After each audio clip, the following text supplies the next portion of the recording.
Speaking of corrections, maybe this area here can be ever so slightly lighter. Yeah, I think that's fine. So now we can just find these. I think we'll tackle this area as a part of the finding of the sort of tooth articulation. So perhaps we can continue where we left off last time with this darker shadow area over here. We can just make this a dark accent in the eye socket, and then we can make it work softly from there.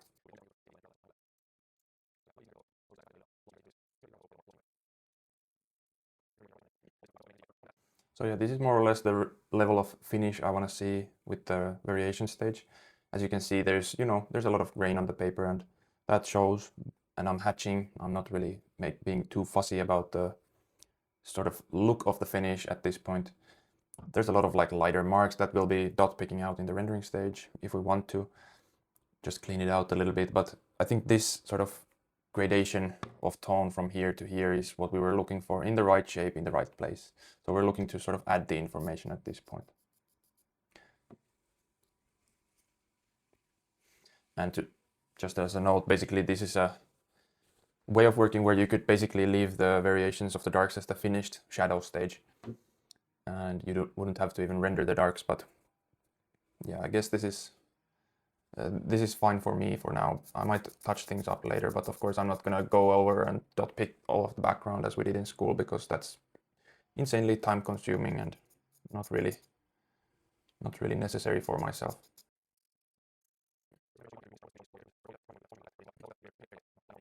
So yeah, we can still use the tools at this stage. With rendering, we don't really want to do it because it necessarily doesn't make things, look better at that stage. But here we can soften things as we need, if we feel the need for that.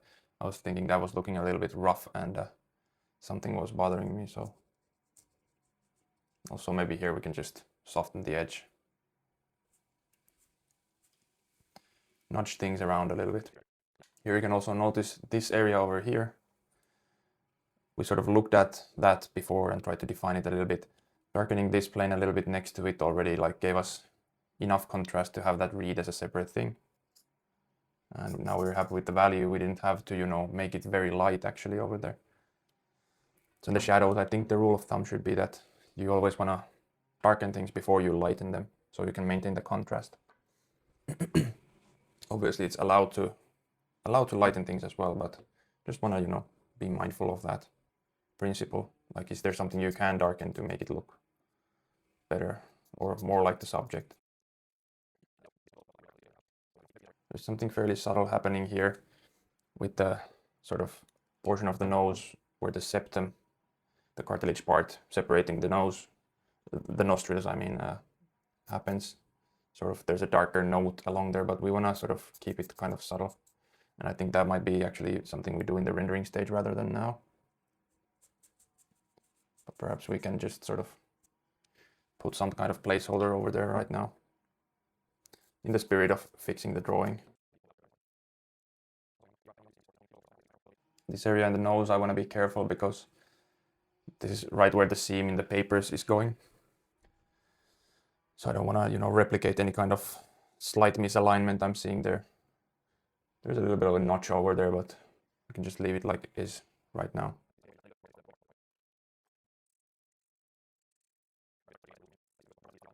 This is quite a dark accent over here. It's just the right sort of angle that that plane is facing, where it doesn't really catch any reflected light. I'll just put it in like that and utilize it as an accent. And then it gets lighter towards here. There's another sort of darker accent happening right here, but maybe we don't want to have it as sharp.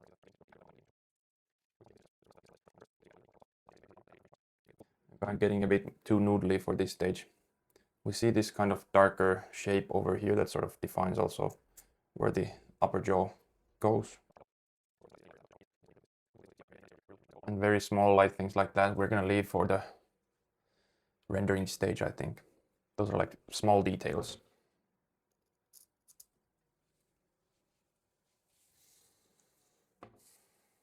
Then we have this darker area over here next to the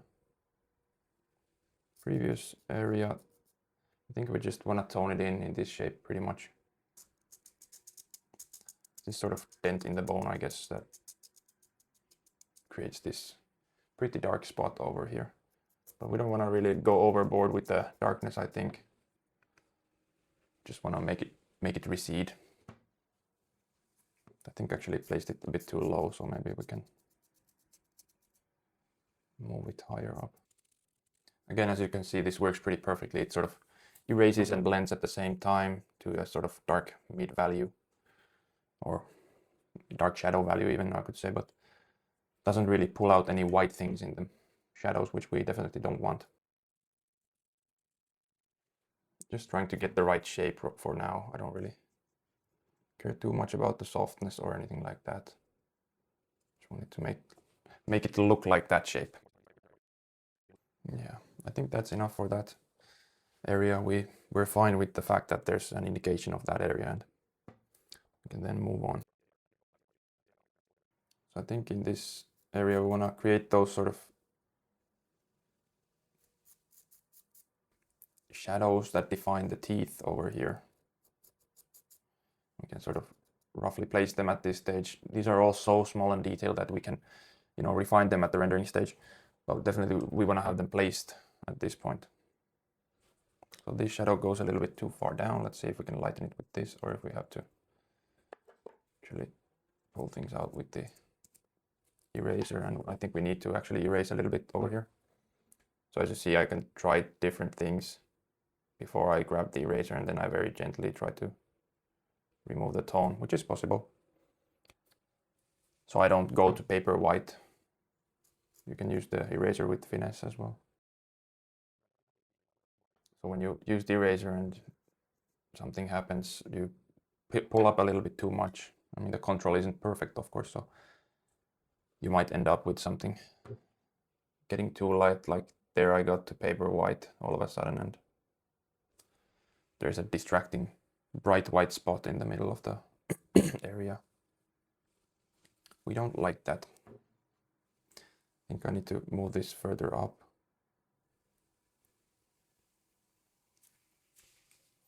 Even though we're not rendering, we're taking care to be quite precise here, as precise as we can.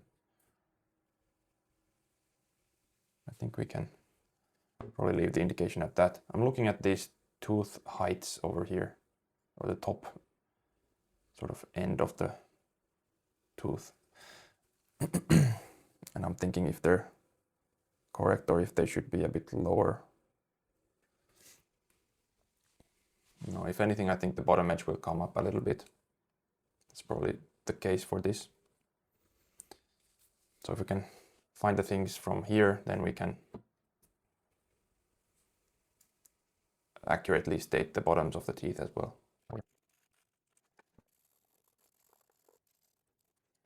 Things might look very weird at this stage because we have pretty much just some kind of flat statement of a line, and there's no forms turning either way. Pretty much usually looks very bad until you create the form and soften things and lose things a little bit and finesse it a little bit. But for now we want the placement to be all right. And we also see that this isn't a straight line over here. It's bulging out a little bit, so we can just perhaps just push it out a little bit. And I'm being silly here, like I'm using the eraser even if I should be probably using the stump for pulling out something like that. I was just saying about how good of a tool the stump is, and then I proceed to use the eraser for everything. It's dumb. The sharp point you can sort of carve into this, soft mesh that you have, and then you can start finding things that are more detailed. That's probably enough. Also, I went a bit light in here. We don't want to have something popping out that much. Again, it's to do with the big form modeling. these appear very much lighter, and they have this highlight plane on them, sort of the corner of the teeth. Because they have the front plane and the side plane mostly, we get a highlight on the edge. We will put that in, but we will put it in a subtle manner, I want to say. And it might even work by darkening the teeth planes next to that highlight. So it's always a matter of contrast more than the absolute value you're seeing. So yeah, we're back to the kind of drawing stage over here. And yeah, it's gonna take a little while to map out all this, especially if I'm explaining while I'm doing it. Getting these teeth like bang on exactly right does take a while. Mine might have, you know, slight inaccuracies. I'm all right with that.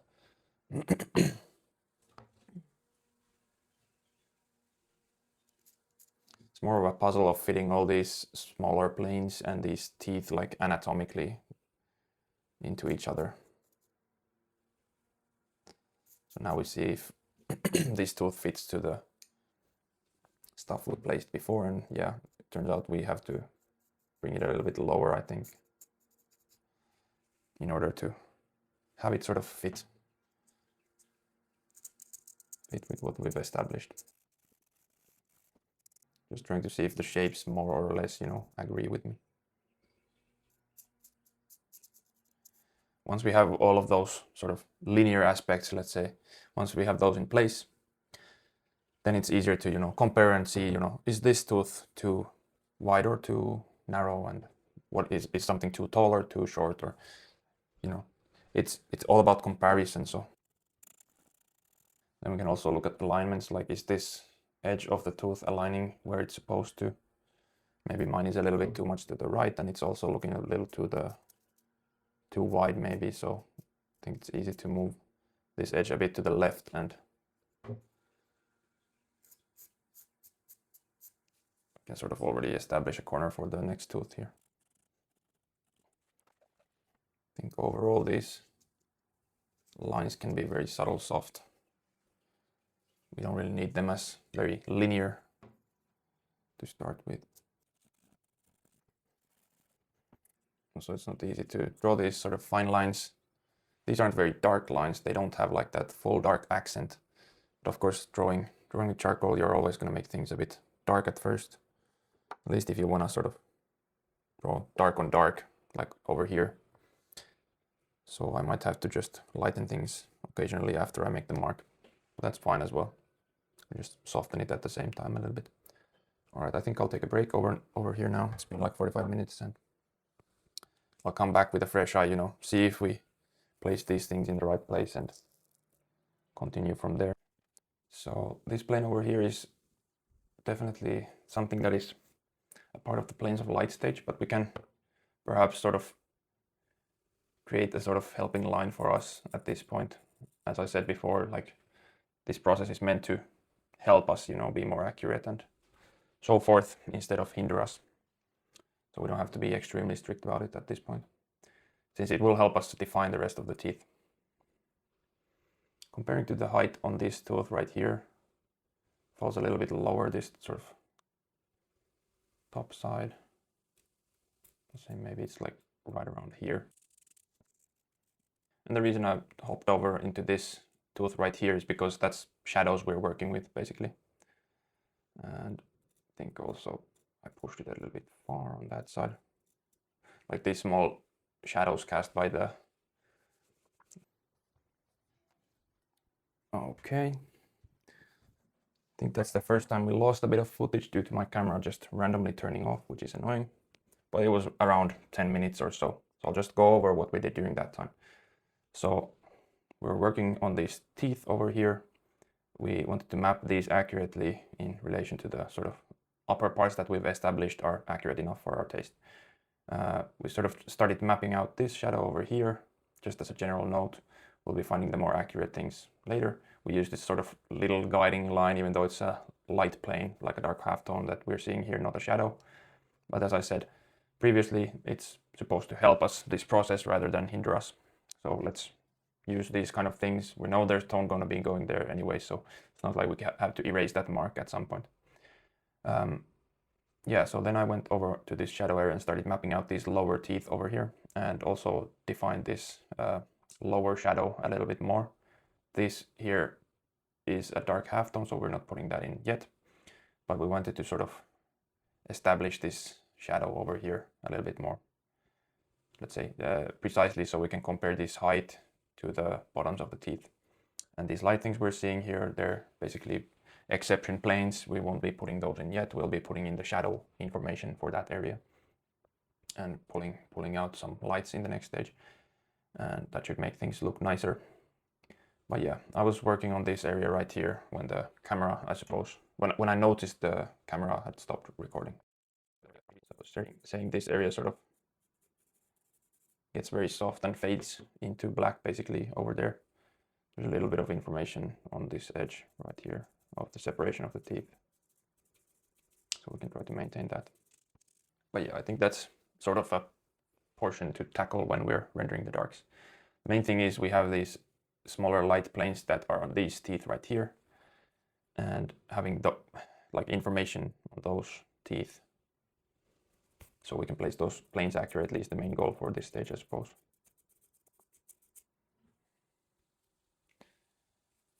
And there's this one detail that sort of one tooth has a root that goes all the way down here, over there. So we can sort of indicate that. I suppose we can just sort of soften that a little bit. And perhaps we can now look at this shape here actually a little bit better. Just try to make it a little bit closer to what we're seeing. You know, lighting things that aren't really that dark and that sort of stuff. I guess we could just pop in the sort of edge of this tooth right here as well, just very loosely. Sort of defined by the darker plane of this tooth rather than there being an outline, so I'm just sort of creating a bit of separation there. These variations, I think we can grab a bit of light for this chin over here. I think this triangular plane is good enough for the value right now. I think it is quite close to the darker values over there overall, but I think we'll darken this area right next to it. When we tackle the background, I can just darken this slightly, if it goes any darker, that is.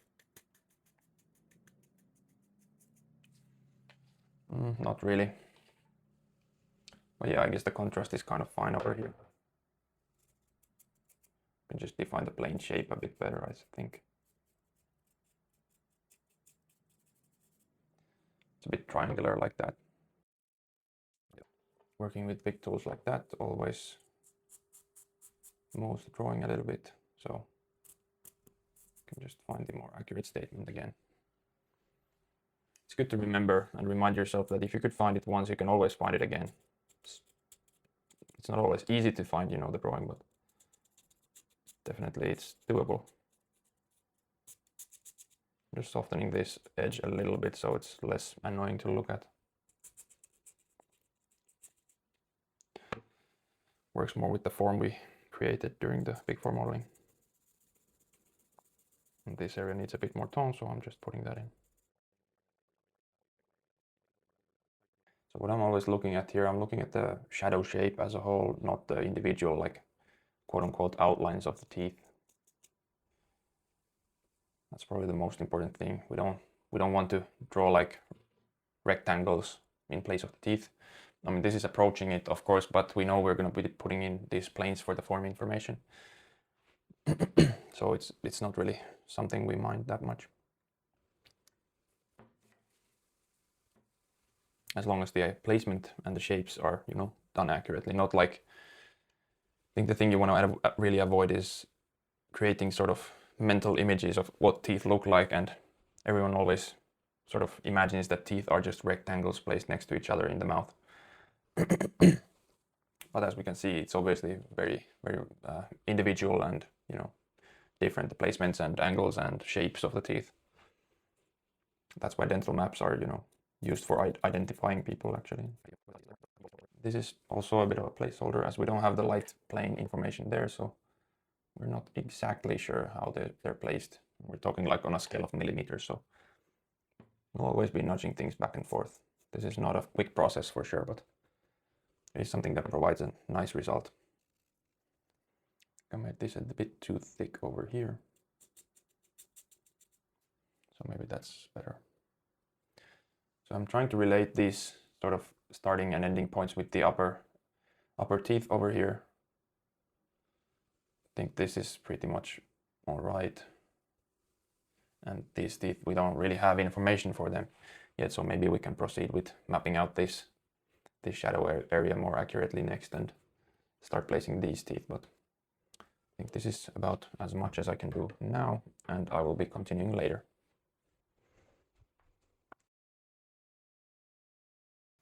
All right, let's get back to it. And I came back and want to fix some shapes from yesterday. But overall, I think it's looking fairly decent.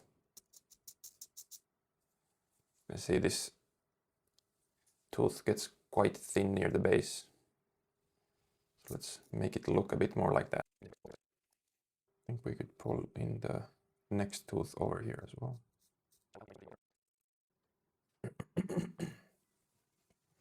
So I think we can move back over to this top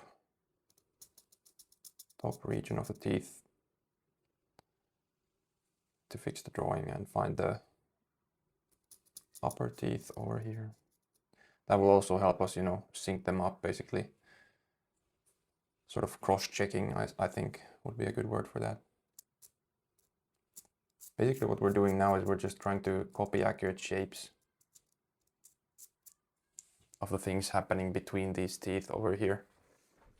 I guess we're sort of leaving negative shapes for the teeth right now, because we don't want to mess with the tones on here too much. The biggest thing I'm trying to sort of gauge at this point is how wide these teeth are actually. I think I might be making them actually a little bit narrow right now, so maybe I'll just nudge them a little bit. I think it's a sort of illusion that happens because there's a light plane and a dark plane. And I guess the light plane is more visible and it sort of appears more narrow than it actually is. I'm kind of falling for that right now, but it's important to be a bit analytical. This is also where we can use this sort of alignment between these teeth. So this tooth more or less, aligns with the one on the bottom. And we can see ours doesn't really align if we're trying to match this tooth over here to this tooth over there. Not really what we're seeing. So I think we can move this area a little bit. Camera died again.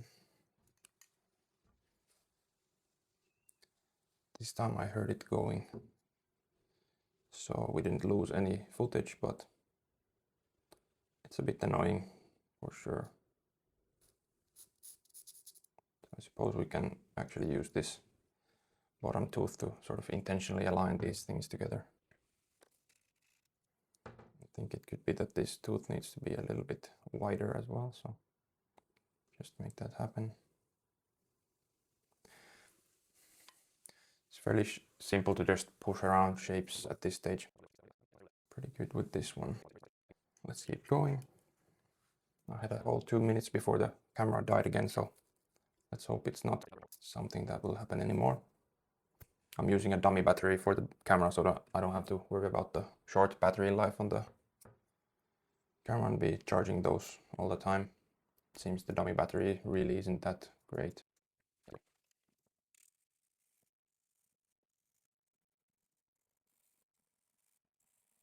So yeah, battery keeps dying. I just switched to the normal ones now. Sorry, my dummy battery keeps disconnecting. A dummy battery is where you connect the camera to the plug basically, so you don't have to worry about battery life, but it keeps dying on me, so it makes things a bit tricky. Had to restart filming like 4 times these past 20 minutes or so. I'm getting a bit less accurate here now because I just want to get something. Let's get back to this. Last session was a bit frustrating because I had to run into some issues with the the camera battery stuff. This time I'm locked and loaded with multiple batteries fully charged, so we can move this project forward. As always, we want to first look at things that are on the paper and things that are missing from there. I think things are looking pretty nice. We just want to carry on placing things. Then we can start comparing those to ensure that they're actually, accurate. That's something we want. This is a very light shadow, but I'm still gonna put it in as one. Probably turns into halftone at some point. But form logic would state that this turns into shadow at some point. So I think one important thing with the teeth is, of course, like to some extent accuracy. That's what we're trying to push naturally. It's part of what we're trying to learn. But I think teeth should, remain sort of organic looking, so we don't have them as, very symmetrical triangles or, circles or squares or something like this, because they are very organic shapes. None of these teeth are exactly the same as the next one. So if we can preserve that sort of, it's not really randomness, but that sort of organic shape language, if we want to put it very nicely, then you really want to pay attention to some of these smaller shapes, even if they're not, bang on exactly the same. If you can get it in the ballpark, that's probably already going to be very convincing as a tooth.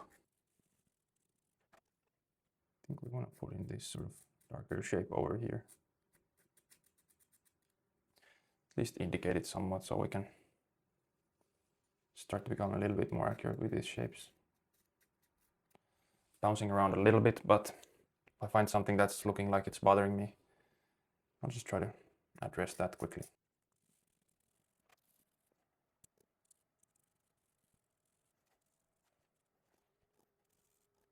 Slightly touch up these gaps to soften things a little bit, and then also to just, make it look a bit less distracting with all the texture. This HB or orange charcoal stick is fun in the way where it's not like gonna erase it's not gonna erase as readily as the green one or the soft one, the B charcoal. Maybe now that we have the shapes more or less locked in, we're of course going to nudge those around, but we can search for those little darker accents, as well as the overall values of these smaller shadows. As always, we're going to go in and render these things, but I want to find the differences between these shadow shapes.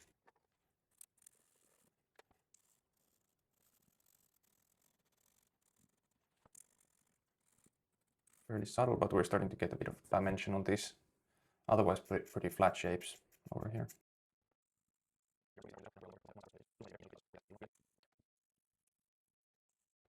Thought this area looked a bit unclean, so I just decided to refine it a little bit so we have a better placeholder and not something that's annoying to look at. I think we're starting to be good with the teeth.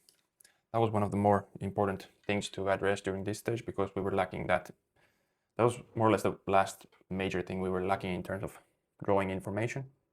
Now we have it in there. Next up, in the next stage, we'll be doing the planes of lights, where we'll be finding a lot more of the information of the lighter planes and darker planes of those teeth, and things will start really looking pretty convincing.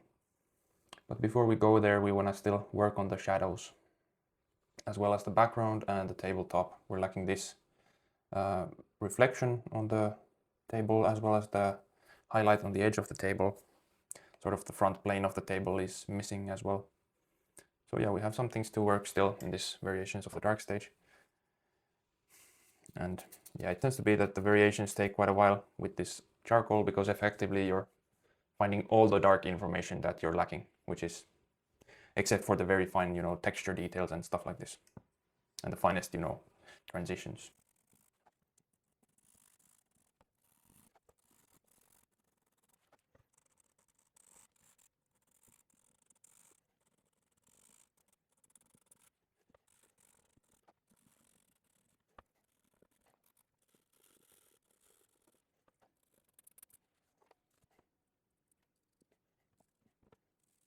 So we're already sort of approaching rendering the darks over on this smaller area where, you know, things are pretty finicky and specific in their shapes, and I have to really grab the small stuff to address some of these things, but I want to just make the drawing more or less correct before I move on from this stage. So I'm not really trying to make things very soft. I'm trying to rather correct the shapes, even though I'm working on pretty small stuff over here. And doing this really helps you sort of be more accurate in the end, I think, because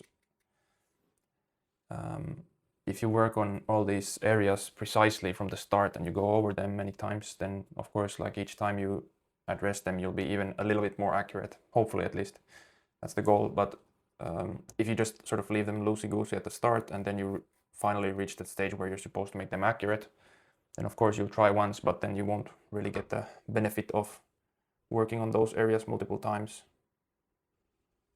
and trying to be as accurate as possible, because you'll push it each time a little bit. The more you have information, the more accurate you can be, actually. So if everything around an area starts being much more accurate, then you can make it even more accurate, and then you can use that area to refine more things. I think we want to add the smaller shifts in the planes over here.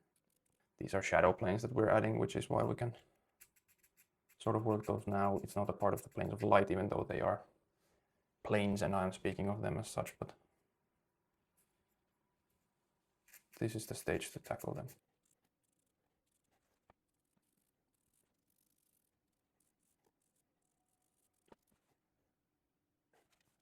I think it's time we address the table. And this time we're just gonna go sort of quite simple with this. Just want to make this area as dark as we can get with the charcoal, basically. And just make a little mark for where the tabletop highlights would go.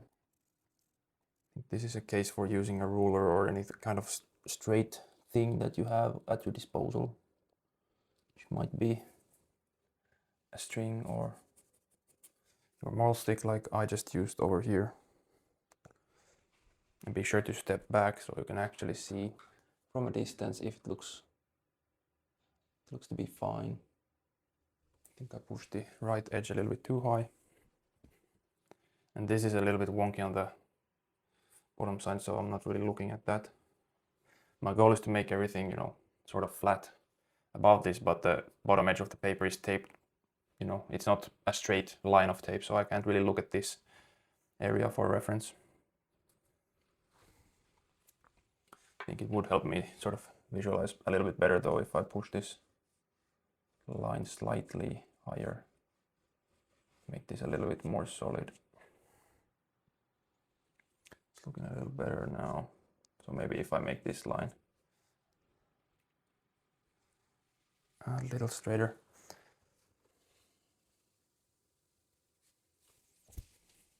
I think I pushed this stuff over here a little bit high, but sort of grab the most of that with a separate eraser. So I'll try to clean my hands on that eraser as well, since I'm just gonna continue working here. Then we can try to find this bottom edge over here.